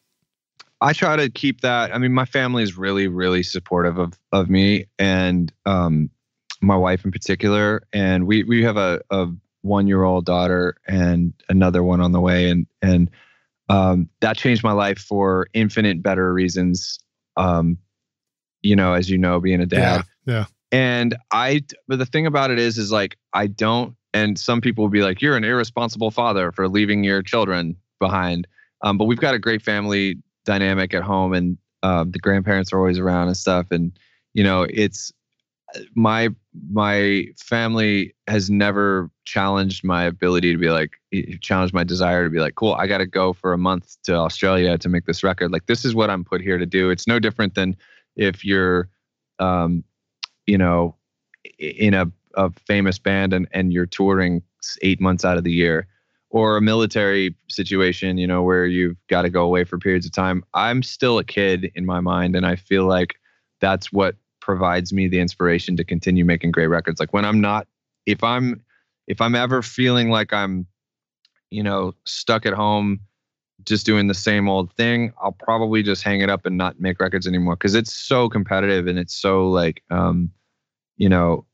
it's so difficult to stay at this speed. Mm-hmm. You really do have to, I think you really do have to, it's like being a professional fighter, you have to just keep training and training and training until you're not ready, until you don't want to compete anymore. Right. And then you can back off and stuff. And I'm just not in that place. So I'm trying to squeeze I'm getting this whole like live fast, die young kind of thing. I'm really trying to, I'm trying to squeeze it as much as possible for as long as I can until I feel like that's just not my calling. And I want to maybe like fill a more executive role, later on. But I think right now it's just, I'm still so inspired, and I see older guys too, like Ryan Hewitt, who've been doing it for a minute, and they just keep crushing it and keep in that. And so like, it really gives me the inspiration that you can work at this at a high level for like a long period of time if you want to. Yeah, you just got to strike that balance always, whatever it is. Yeah, and I mean, and then when you're there with your kids, you just got to be there. And I've always been a believer in that, and in being, do what makes you happy. My family makes me really happy, but also locking myself away with a bunch of my friends in a kitchen in Bondi Beach in Australia for a month is also something that I'm really passionate about, and that yields great results for me. Yeah. Well, I like to say my kid's the best record I ever made. So, there you go. I know that feeling. Yeah. You're putting together a new studio now. I think you're getting ready to kind of come to Nashville. Is that right? You want to talk about what you're excited about? Exciting new plans? I'm so excited about Nashville. I have been excited about Nashville for a long time, and I haven't, I haven't like made it really a big priority until actually, now that I think about it, this Temecula thing with Papa Roach, I took a heavy dose of mushrooms, like too much probably. And I had this like sort of like self-actualization, like self-realization kind of moment. And it was really funny because it was like, I don't recommend that, by the way. I'm not here saying take psychedelics. Kids definitely do not do that. But that is just something that happened to me. And I tell people about it because it was so profound that it made me go like, what do I actually want in life? And I thought, I want my family to be happy. And also I really like Nashville, and I like the energy that started to build there in the last few years. Like when I left Tennessee, it was definitely, different than it is now, I think. And so I just felt like that was the right thing to do. And so now I'm going to split time between LA and Nashville. I've got an LA studio here that's really great. But we just bought this studio in East Nashville. This guy, Keith Garrett, and we just bought his place. And so we're moving in July, and it's just so beautiful. And I'm just so inspired to like, I love the people of Tennessee. It's like kind of it's my home people.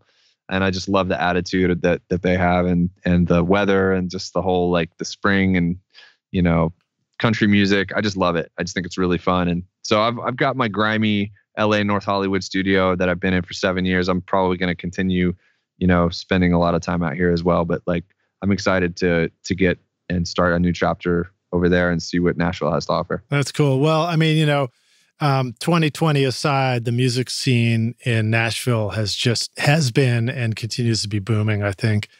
And there's just, and by that, I mean, there's just so much creativity. There's so many cool musicians and artists and bands and people making music here. It's really fun. I love the fact that I've been here for 30 years and I'm just constantly discovering new people and new music. It's just it's a really great place. And I really feel like the last, like you said, the last 5 years, there's just been a lot of really awesome bands that I love. And also some of my friends too. My friend Jordan Schmidt is a really great producer. And he's just been absolutely killing it in Nashville. And it's just so great to see, my friends win. And he was telling me years ago, like 5 years ago, he's like, dude, we need more guys like you in Nashville. Come to Nashville. And I was always like, yeah, but LA, man, like whatever. And I'm glad that I stayed here. It's been really great for my career. But I also think that like there's also a lot of stuff in Nashville. Yeah, dig it.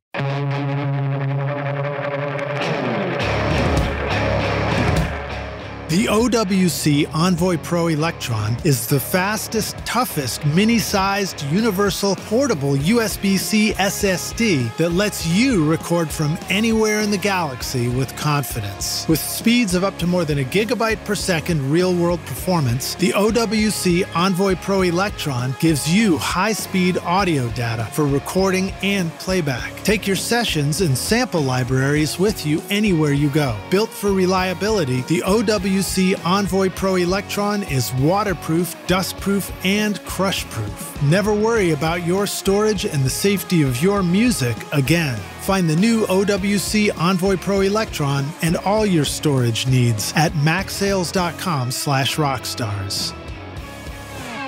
So another artist you work with, Hands Like Houses, is one of the tracks I was listening to, Black. I'm going to dig into some drum topics here. Okay. But one of the things that leapt out at me on that one was right away, it was just like, I was like, oh, that snare sounds great. And I was like, I think that snare is like in tune with the track. Here I go bringing up tuning again. Yeah. I wondered if you had any thoughts about recording drums. There was a great video you did on your Instagram again, where you talked about how you like to mic the drums and thinking about them in 3D miking and all that. And I just wondered if you want to talk about making sure our drums sound right for these songs we're producing. For sure. I think tuning is a big thing. I mean, like I said, it's not something that like, I don't think any one of these steps towards getting music to creating music should like trip you up necessarily. Although my engineer will probably like laugh at me saying that, because he's just like, yeah, because how many times have I walked in the room after they've set up a whole drum kit and you listen to it and be like, yeah, that kick drum is totally not right. Like redo it. You know what I mean? But so I am kind of like a perfectionist in some ways, but again, it's balancing time, right? It's going, okay, cool. Like what's the time value of money? So, we have a studio that's $2,000 a day, for example. And you're like, cool, well, we've got 14 hours to work, and we're going to work here a whole week. Then it's probably makes a lot more sense to spend all the time on the front end, because we have all that time. Getting the sounds right. Getting the sounds right, as opposed to blowing through it really quick and then having tons of time on the end and be like, shit, I wish we had done that better or something. So usually spend a lot more time on the front end. Obviously, that's a no-brainer. But as far as drum tuning goes, I'm a big proprietor of getting drums in tune. I think that makes a huge difference, especially like in the kick drum area, which is sometimes more difficult. Mm-hmm. A tip that I would say, so when you're tuning drums, like I almost always have like a drum tech come when I'm doing like a full album or something, mm-hmm. who's just so I'm not like constant, because I'm not my favorite drum tech. Mm-hmm. I'm a drummer by profession, but like I'm still not the best drum tech in the world. I can get a drum sounding really good, but if I can have somebody else and be like, I'm just hovering around the studio as this whole thing is happening, and I always have a team of guys that are really exceptionally good at whatever they're doing, and then I can be like, dude, that snare drum's just too, I don't know, it's too flabby or something. It needs to, it's giving this ring, gong, that tone. I need it to go, dong. I need that tone. Yeah. And then somebody who can go, cool, sick, I know what you're doing. And then he can just do it. And I don't have to think about it anymore. I can just like move on to my next ADHD thought. Nice. So I think those are, drum tuning though is really important. Kick drums especially. One tip that I would do is, when sample selections, when you record a drum kit and you're like, okay, I don't know if this kick drum is right. Sometimes what I'll do is I will find wherever like the resonant frequency is, like the low frequency. So let's just say it's 160 hertz. Okay. That's sort of like your resonant frequency in the kick drum. And you like don't know, because a lot of people are like, well, Colin, I can't hear a kick drum I can't hear 160 hertz. Like, I don't know what like note that is. I can't tell, because maybe sometimes it's like a harmony with itself. Like a drum is like a harmonious thing. Right. Anybody who's tuned drums would know, like you'll hear an overtone that sometimes overlaps with the actual tone itself. So what I do is I find whatever that frequency is in the box, like in a kick sample, for example, I'll find whatever frequency, it's 160 hertz. And then what I do is I literally just take a pitch thing and I boost that frequency up right at 160 hertz really loud. So that frequency is like, boom, it's really singing, right? And then I take a pitch tool and I shift it up 12 semitones, an octave, to where you can really hear the note. Right. And then usually you can then like go, okay, cool, that's a D flat. Actually, we're in B. So let's find either a different sample that's in B, or let's pitch this down to B. So then you'll know, like, that's just a quick way of, if you're having a hard time like finding drum tuning issues, just try pitching it up an octave and really boosting that resonance, and then you can really kind of hear like what the tone of the actual drum is. And so that's really helpful sometimes. That's cool. So that's something you can do in the box if you're using a drum sample and you can manipulate it. Can you spin that trick into tuning a drum kit somehow in the studio? Are there any tips for like, how do you make sure that you can hear? I guess you could record the kick and then pitch it up. Yeah. So kick drums are weird because a lot of times it's a lot of transient, and then the boom after it is sometimes the boom after it is sort of like, you know what I mean? Yeah. It's like a pillow. Sometimes kick drums like being recorded is not always the biggest issue. I feel like you can sometimes have like a live kick drum that doesn't have to be perfectly in tune with the song, or that you can't even hear what it is because it's more of like an attack. So, it's more like toms and snares actually on live kits that tend to give me the biggest issue. I feel like you can always like replace a kick drum. It's pretty easy to do that.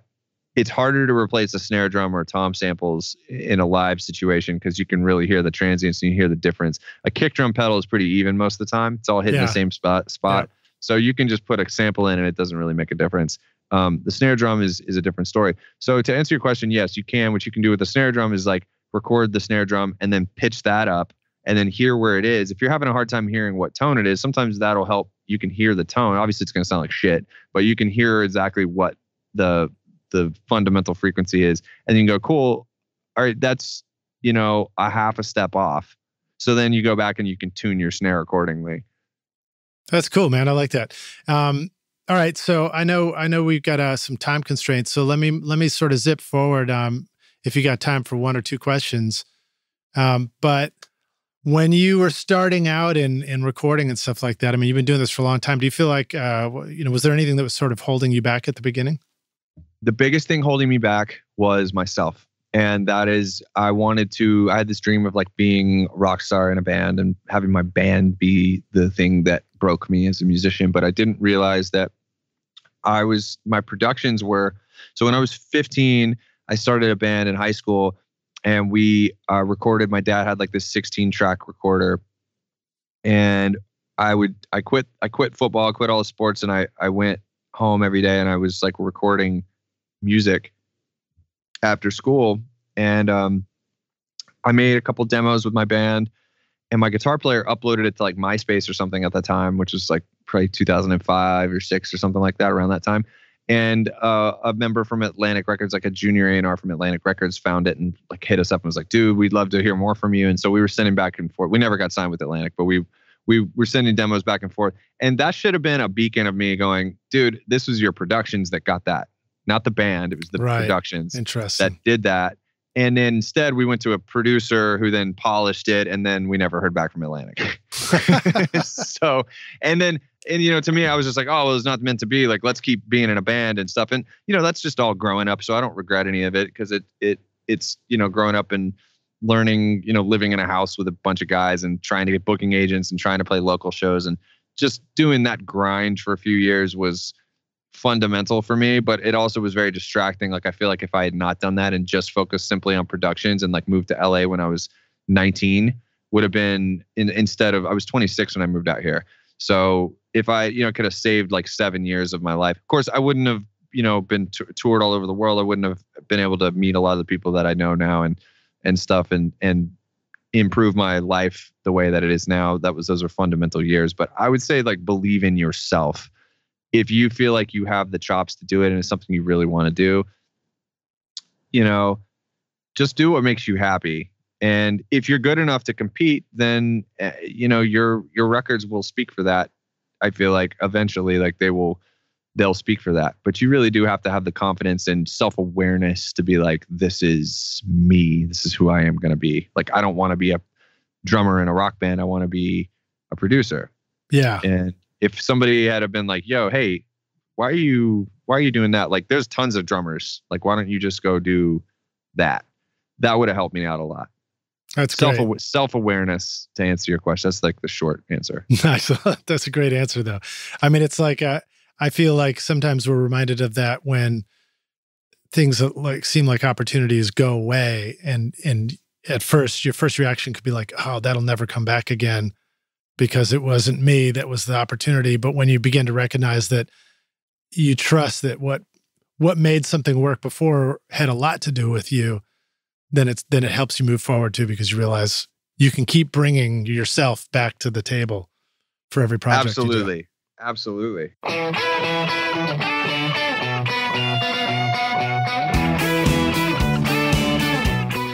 Do you want to record killer drums in your home studio? Rockstars of Drums will show you how to record, edit, and mix pro-sounding drums with examples from a Nashville session drummer in a Grammy-winning studio. Do you want to know how to master your own music at home? Rockstars of Mastering will show you how with plugins in your DAW so that your music will sound awesome when you finish your mixes. And if you're looking for a step-by-step solution for a pro-sounding mix that won't take years to learn, the Ultimate Mixing Masterclass with Craig Alvin will show you a proven method for creating Grammy-winning quality mixes that you can apply in your home studio right now. Or if you just need to learn the fundamentals of creating a great sounding mix, then register for my free course, Mixmaster Bundle, to get great mixes using simple, free plugins. And get started now making your best record ever at recordingstudiorockstars.com/academy. Use the code ROCKSTAR at checkout to get 10%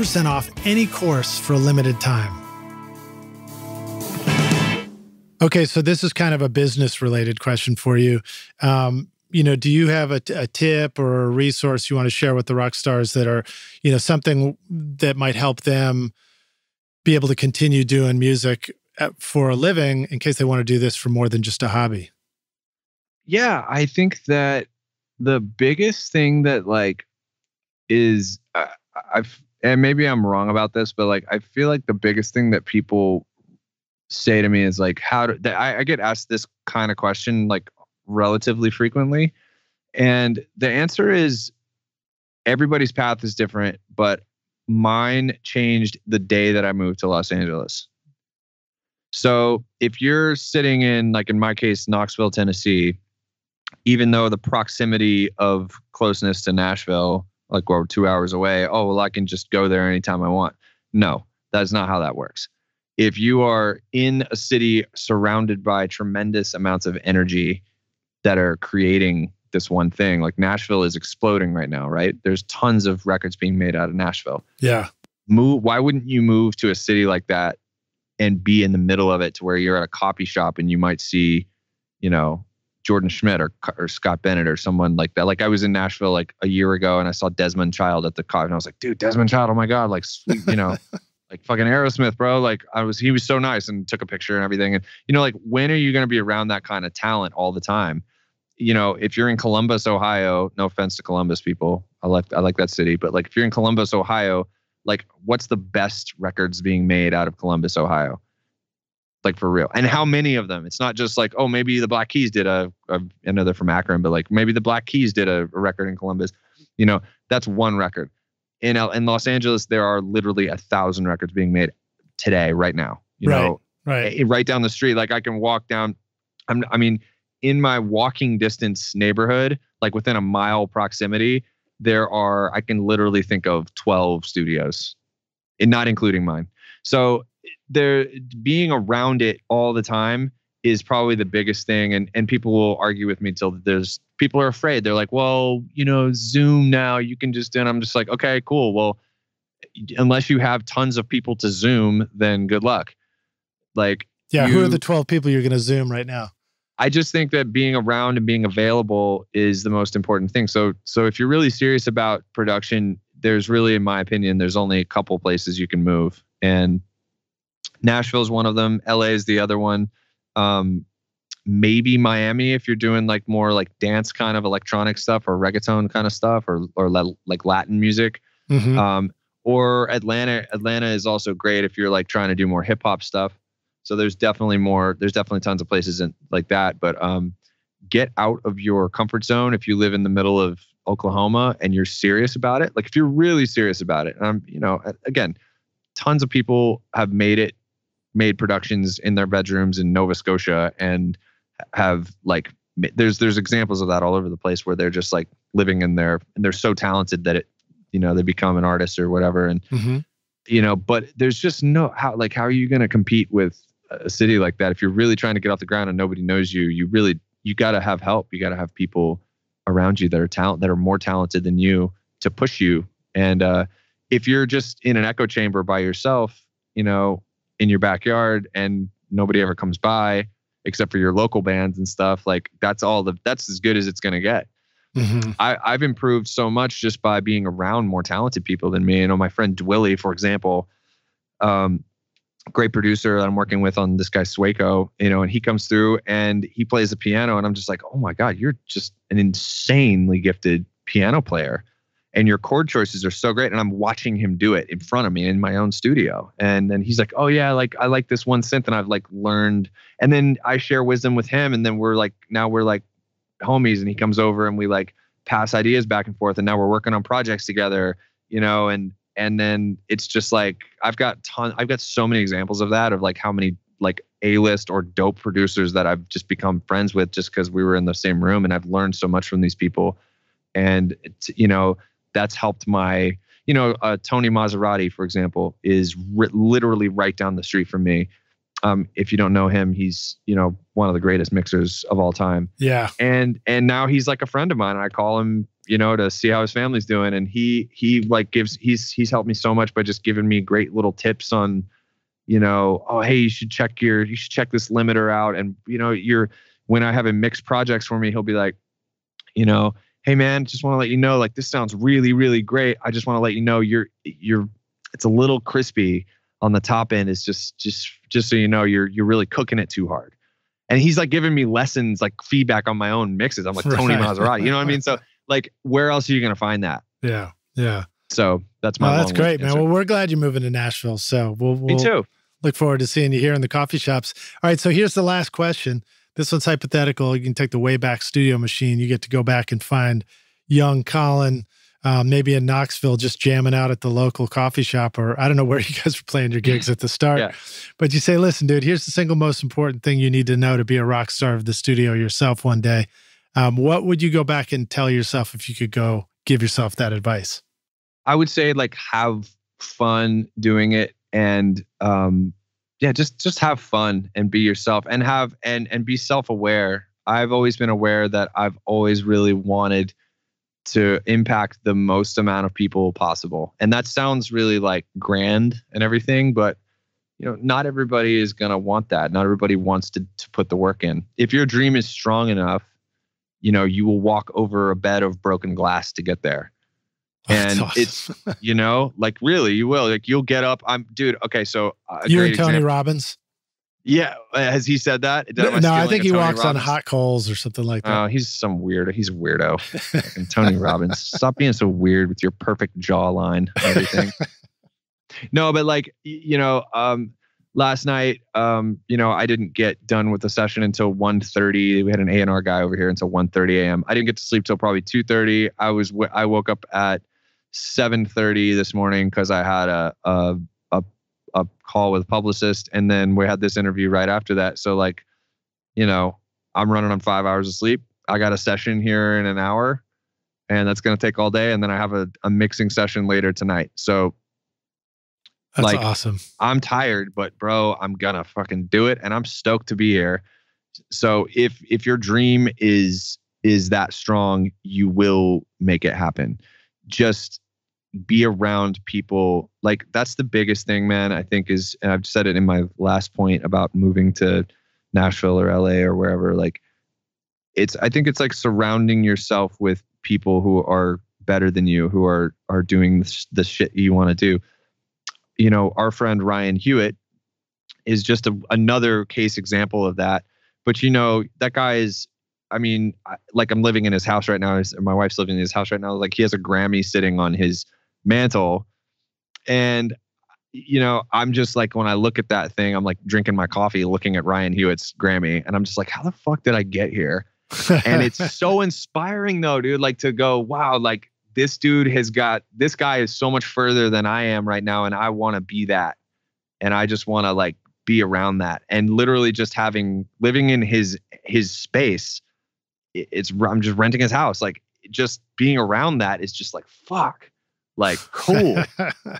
That's great, and it makes me push so much harder. And you just have to like, if you're just like stagnation, bro, is just the killer of dreams. Cause it starts to warp your own vision.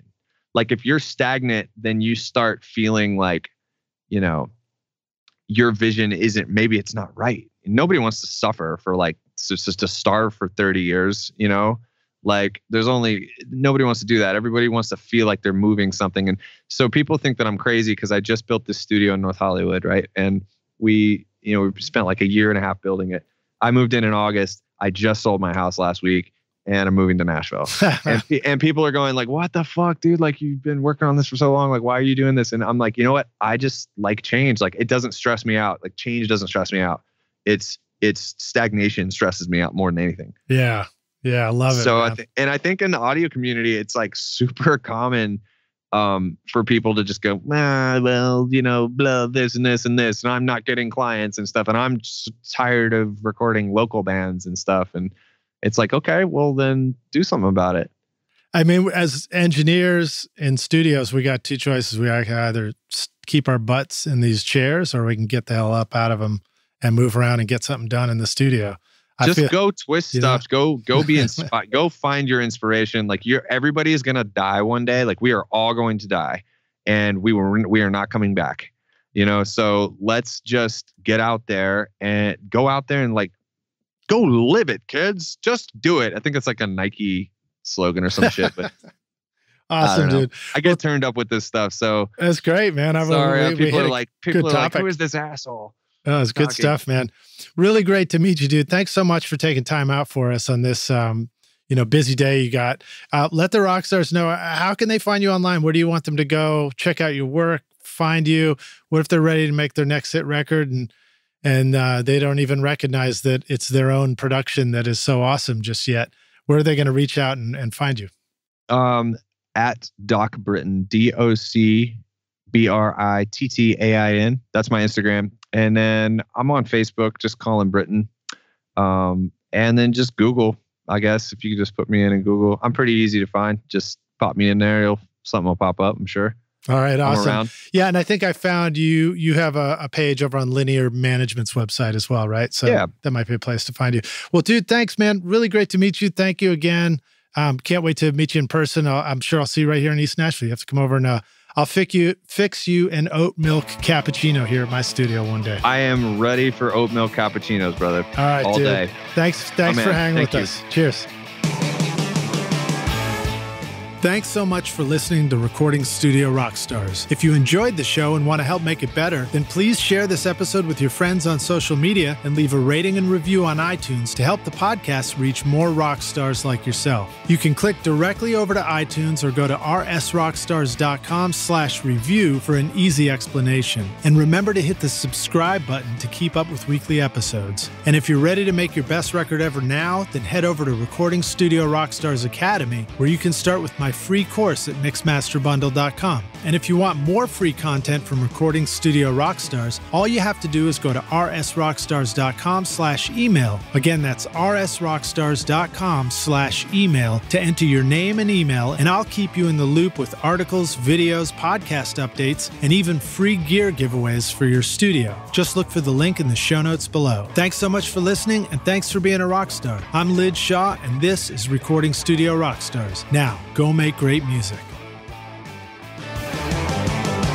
Recording Studio Rockstars would like to give a big thank you to our amazing sponsors who have helped make this episode possible. OWC, Atom Audio, Spectra 1964, Isotope, and JZ Microphones. Remember to use the coupon codes ROCK10 at isotope.com/rockstars for 10% off any plugin purchase, or start your extended 30-day free trial subscription to get access to lots of plugins, and Rockstars at JZmic.com for 50% off select vintage series mics for a limited time. And remember to visit the Atom Audio YouTube channel for free interviews and masterclasses. And use the coupon code ROCKSTAR for 10% off any course at Recording Studio Rockstars Academy for a limited time. You'll find links to all these wonderful sponsors in the description of this podcast. These are all things I highly recommend for your studio. They're going to help you make your best record ever. I would also like to thank our fantastic team here at Recording Studio Rockstars, Vlad Weselchenko, Braden Stremming, and John Richardson for additional podcast and video production. Thanks so much for listening, and we'll see you in the next episode. Cheers.